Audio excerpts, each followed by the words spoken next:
नागपुर को मिल रहा बड़ा प्रोत्साहन। वडगांव में 2000 करोड़ रुपए के नेक्स्ट जेन लॉजिस्टिक्स और इंडस्ट्रियल पार्क का शुभारंभ हुआ। ये एआई सक्षम नेट जीरो हब 10,000 से अधिक नौकरियां पैदा करने वाला है। आप खास रिपोर्ट देखिए।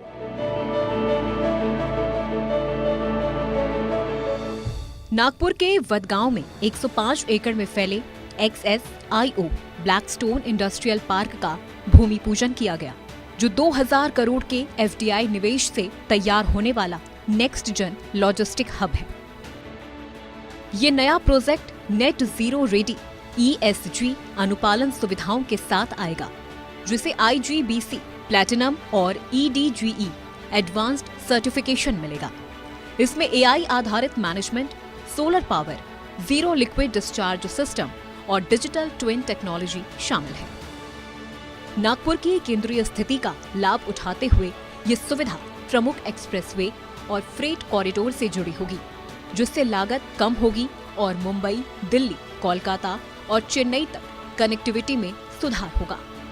इस प्रोजेक्ट से 10,000 से अधिक प्रत्यक्ष और अप्रत्यक्ष रोजगार पैदा होने की उम्मीद है। ये 5,127 करोड़ रुपए के MOU के तहत विकसित किए जा रहे 4 ग्रेड A पार्कों का हिस्सा है, जो नागपुर को भारत की लॉजिस्टिक्स कैपिटल के रूप में स्थापित करेगा।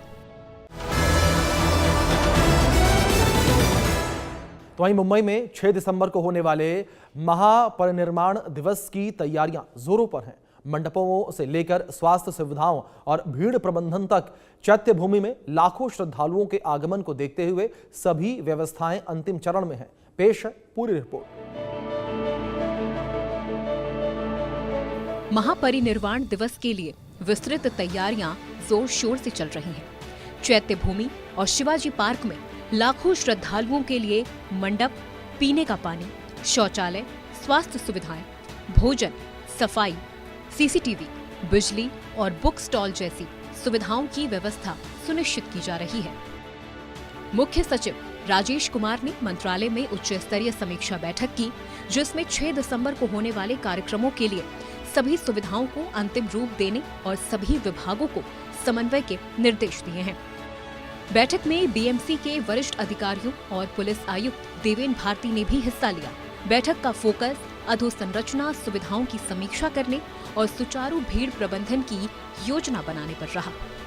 वहीं ट्रैफिक पुलिस को दादर क्षेत्र में कड़े नियंत्रण, सूचना बोर्ड लगाने और CCTV मॉनिटरिंग का जिम्मा सौंपा गया है।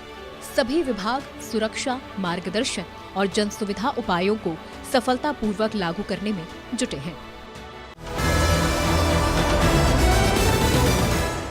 अन्य खबरों में नासिक 2027 सिंहस्थ कुंभ मेले की तैयारियों में जुटा हुआ है। रामकुंड के पुनर्विकास के तहत 106 करोड़ रुपए की रामकाल पथ परियोजना से प्राचीन घाटों का सौंदर्य बढ़ेगा और गोदावरी तट पर आध्यात्मिक अनुभव और समृद्ध होगा। आप रिपोर्ट देखिए। नासिक के रामकुंड क्षेत्र में नासिक महानगर पालिका ने रामकाल पथ प्रोजेक्ट की शुरुआत की है।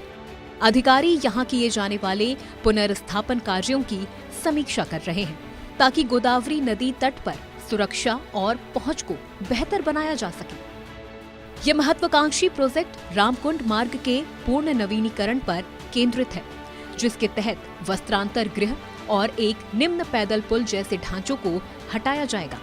साथ ही विरासत, पुनर्स्थापन, घाट विकास, लाइटिंग और पर्यटकों के लिए बुनियादी सुविधाओं का निर्माण किया जाएगा। इस परियोजना की लागत 106 करोड़ रुपए से अधिक है। ये पहल रामकुंड, गंगा गोदावरी मंदिर, कालाराम मंदिर और पंचवटी क्षेत्र जैसी जगहों की आध्यात्मिक, सांस्कृतिक और ऐतिहासिक महत्ता को प्रदर्शित करेगी। इसके लिए संरक्षण कार्य, वृक्षारोपण, पाषाण मूर्तियां और वॉल पेंटिंग्स की योजना बनाई गई है। 2027 नासिक त्रयंबकेश्वर सिंहस्थ कुंभ मेले से पहले सरकार बड़े पैमाने पर विकास कार्य कर रही है, जिसमें क्षेत्रों को साफ करना, जल प्रवाह सुधारना और भारी संख्या में आने वाले श्रद्धालुओं के लिए नासिक की सांस्कृतिक पहचान को वैश्विक स्तर पर प्रदर्शित करना शामिल है। नासिक में महाराष्ट्र की सबसे बड़ी जिला परिषद भवन का उद्घाटन भी किया गया। 100 करोड़ रुपए की लागत से बना ये ऊर्जा कुशल मिनी सचिवालय टिकाऊ और सुदृढ़ प्रशासन के लिए डिजाइन किया गया है। ये रही खास रिपोर्ट। नासिक में नया जिला परिषद भवन उद्घाटित किया गया है, जो ऊर्जा कुशल डिजाइन से तैयार किया गया है। इसमें रूफटॉप सोलर सिस्टम, वर्षा जल संचयन, प्राकृतिक रोशनी और वेंटिलेशन की सुविधाएं शामिल हैं, जो भवन को पर्यावरण अनुकूल संचालन योग्य बनाती है। उद्घाटन समारोह के दौरान जिला परिषद के सीईओ ओंकार पवार का सम्मान किया गया, उनके नेतृत्व की सराहना करते हुए, जिन्होंने इस प्रगतिशील प्रशासनिक केंद्र को साकार किया। नया भवन आधुनिक conference hall, amphi theatre, courtyard, cafeteria, चौड़े कॉरिडोर, दिव्यांग मैत्री सुविधाएं, वीडियो कॉन्फ्रेंसिंग और सुरक्षा प्रणालियों से सुसज्जित है, जो सुचारू प्रशासन सुनिश्चित करेंगे। 100 करोड़ रुपए से अधिक की लागत से बना ये अत्याधुनिक मिनी सचिवालय महाराष्ट्र का सबसे बड़ा जिला परिषद भवन है, जिसे बेहतर और प्रभावी जनसेवाएं प्रदान करने के लिए तैयार किया गया है।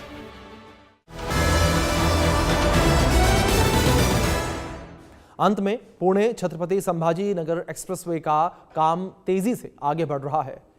इसके तैयार होने से यात्रा का समय केवल 3 घंटे रह जाएगा, जिससे व्यापार और कनेक्टिविटी को बढ़ावा मिलेगा।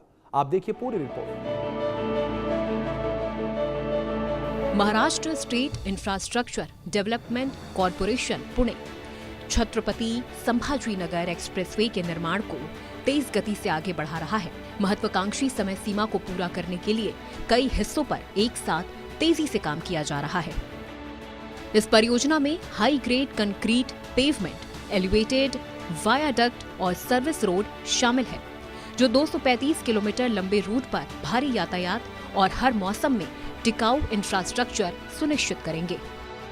पूरी तरह तैयार होने पर ये एक्सप्रेसवे पुणे और छत्रपति संभाजीनगर के बीच वर्तमान 8 घंटे की यात्रा को घटाकर सिर्फ 3 घंटे कर देगा, जिससे यात्रियों और माल परिवहन दोनों की कार्यक्षमता बढ़ेगी। ये उन्नत कॉरिडोर औद्योगिक क्षेत्रों, कृषि जोनों और शहरी केंद्रों के बीच कनेक्टिविटी को मजबूत करेगा।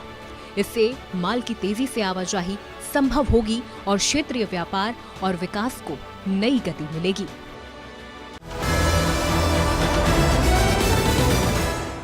यही थी इस हफ्ते की प्रमुख अपडेट्स महाराष्ट्र से। आप देख रहे थे हमारा खास सेगमेंट नेक्स्ट इन महाराष्ट्र। जुड़े रहिए और भी खबरों के लिए।